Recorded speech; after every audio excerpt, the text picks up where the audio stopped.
ফুচকা ফুচকা খাওয়া অল্প বাকি বাকি কি বৌদি ফুচকা খাও ফাঁকি দিব তখন ফাঁকি নাই বাকি নাই কই তো কিছু নাই নাকি সগি আছে কি খাবো খাওয়া অল্প একটা কি খাবে কি খাবো ফুচকা খাবো খাওয়া অল্প খাওয়া কি করছিস বাবা অল্প ফুচকা খাবো আমরা না ফুচকা খাবো না নিয়ে খাও যে মুখের দিকে দেখে কি রে ওই বেলুন বেলুন রং ভরবে আর মানুষক মারবে।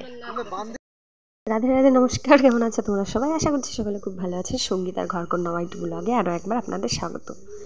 তো বাড়িতে এই যে আমাদের জমিনে যেখানে আমরা সবাই ঘোরাঘুরি করি, আড্ডা দিই, তো আজকে ওখানে ফুচকার দোকান দেওয়া হয়েছে, তো ওই জন্য ফুচকা একটু খেতে আসলাম আর একটু বিকেলবেলা এখানে আড্ডা দেবো।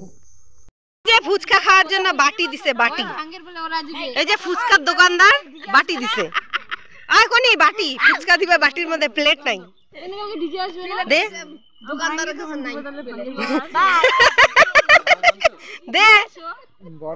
আজকে প্রথম দোকানটা দিয়েছে এই যে হোলি পরের দিনে, এটা কিন্তু হোলির আগের দিনের ব্লগ, তো ভালোই লাগছে।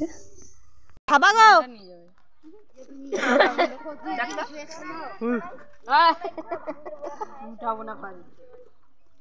বাবরে সেই টক হয়েছে রে, টক না হলে প্রচুর টক। তেঁতুল আছে দেখে প্ল্যানিং হচ্ছে, বুঝো না? সেই টক সবাই মিলে আনন্দ করলে কিন্তু ভালোই আনন্দ লাগে।